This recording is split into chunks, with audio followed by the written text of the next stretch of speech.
Kisah Hasan al-Basri dengan sepasang mata seorang gadis.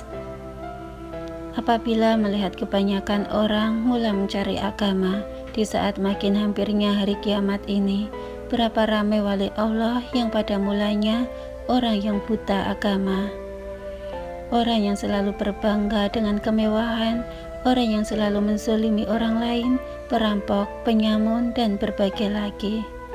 Akan tetapi Allah lebih mengetahui, dan Dia jualah yang memberi hidayah dan taufik kepada seseorang. Dia jualah yang telah membuka pintu-pintu hati untuk mengabdikan diri sepenuhnya kepada Tuhan yang Esa. Salah satu kisah yang akan Ana ceritakan ialah tentang iman Hasan al-Basri. Kisah ini bukan hanya menceritakan tobatnya seorang pemuda yang kemudian menjadi wali Allah, serta seorang gadis yang mungkin tidak akan dijumpai lagi pada zaman sekarang ini. Jawahirul Bukhari menerangkan bahwa Hasan Basri sewaktu mudanya adalah seorang yang sangat tampan. Beliau sangat suka memakai pakaian yang bagus-bagus dan suka berjalan di sekitar kota Basrah. Pada suatu hari, sedang berjalan-jalan, dia melihat seorang wanita berburdah. Mata wanita itu sangat cantik dan menarik perhatiannya. Lalu dia mengikuti gadis itu dari belakang. Wanita itu yang baru menyadari diikuti lalu menoleh ke belakang lalu berkata, "Wahai orang muda, apakah kamu tidak malu?" "Kepada siapa aku harus malu?" tanya Hasan Basri kembali. "Malulah kepada Allah Subhanahu wa Ta'ala yang Maha mengetahui mata yang berkhianat dan mengetahui apa saja yang ada dalam hati," jawab wanita cantik itu. Hasan Basri semakin tertarik kepada wanita tersebut dan timbullah rasa cinta dalam hatinya serta tidak dapat menahan nafsu. Lalu dia terus saja mengikuti wanita tersebut berjalan. Melihat dia terus diekori, wanita itu berkata lagi, "Mengapa kamu terus mengikutiku?" Hasan Basri berkata, "Sebenarnya aku terpesona dengan matamu yang cantik itu." Mendengar jawaban itu, wanita ini berkata, "Baiklah, karena kamu menyukai mataku ini, tunggu sebentar di sini. Aku akan beri apa yang kamu inginkan." Kemudian dia berlalu pergi. Hasan Basri sangat gembira dan menunggu-nunggu kedatangan wanita tersebut. Tidak lama kemudian, datanglah seorang pembantu menghampiri Hasan Basri dan menyerahkan sebuah kotak yang tertutup rapat. Lalu Hasan Basri membuka kotak tersebut. Betapa terkejutnya Hasan Basri melihat isi kotak tersebut, ternyata sepasang biji mata. Tuan putriku berkata, "Dia tidak memerlukan mata yang menyebabkan terpesonanya seseorang seperti Tuan," kata pembantu itu. Gemetarlah seluruh tubuh Hasan Basri dan berdiri bulu romanya saat mendengar kata-kata pembantu itu. Lalu ia pun memegang jantungnya sendiri dan berbisik, "Celaka, betul kamu ini sudah berjanggut tapi tak punya rasa malu."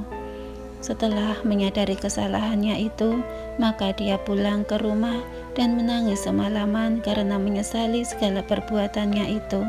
Keesokan hari, Hasan Basri pergi ke rumah wanita itu untuk meminta maaf.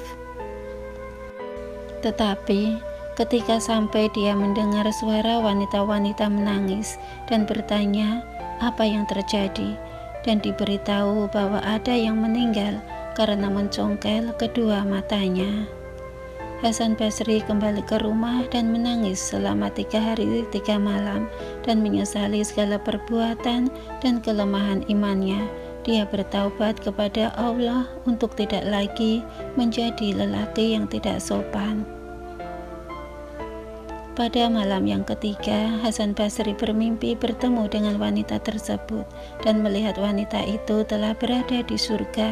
Lalu Hasan Basri berkata, "Wahai wanita solehah, maafkan kesalahanku terhadapmu."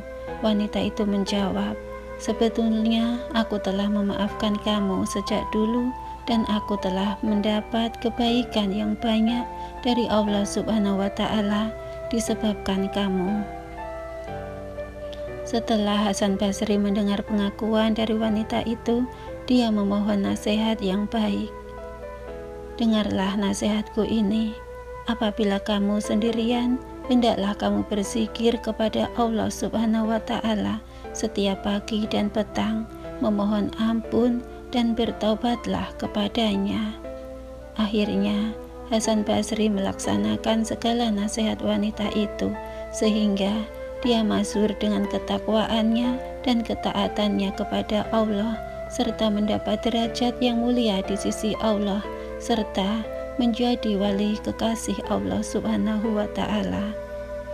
Sahabat, betapa agung dan mulianya seorang muslimah yang solehah, hingga sifat-sifat mereka dipuji oleh Allah dalam Al-Quran.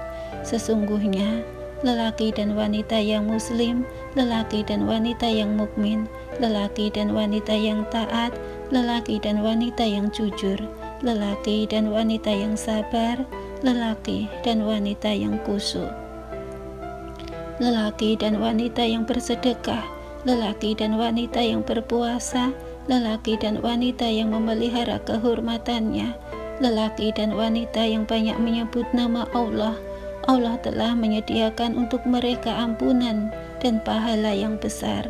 Al-Quran Surat Al-Ahzab ayat 35. Wanita solehah, dia adalah pembakar semangat pasukan Rijalillah dalam jihadun nafsi. Demi cinta sejatinya, cinta kepada Allah, ia rela menanggalkan jubah kemewahan duniawi. Ia tidak terpengaruh oleh zaman, ia gigih dalam menjalankan syariat. Cintanya tidak pernah terbagi selain mencintainya. Ia menangis dan gundah kalau kecantikannya, setiahnya membuat kaum Adam terlena hingga lupa akan cinta kasihnya. Demi sinar bahagia di surga, ia rela melepas nafsu syahwat dunia. Demi menjaga mutiara imannya, ia sering meneteskan air mata dan peluh keringat untuk menjaga kehormatannya. Demi cinta hakikinya, ia sibukkan diri dengan lantunan halus dalam munajatnya. Saya tidak akan mengabdi kepada Tuhan seperti seorang buruh yang selalu mengharapkan gaji, kata Robiah Adawiyah. Ketika ditanya apakah dia benci setan, dia menjawab bahwa dia tidak benci setan. Aku mencintai Allah, tetapi aku tidak benci setan. Cinta tidak akan meninggalkan ruang di hati bagi yang lainnya. Kemurnian cinta Robiah memancar dari seruannya. Oh Tuhanku, jika aku menyembahmu karena takut neraka, maka lemparkan aku ke dalam neraka.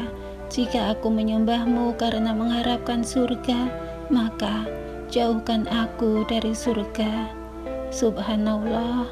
Rasulullah Shallallahu Alaihi Wasallam bersabda, wahai sekalian wanita, sesungguhnya yang paling baik di antara kalian akan memasuki surga sebelum orang yang terbaik di kalangan lelaki. Mereka akan mandi dan memakai minyak wangi dan menyambut suami-suaminya di atas keledai-keledai merah dan kuning. Bersama mereka terdapat anak-anak kecil. Mereka seperti batu permata yang berkilauan.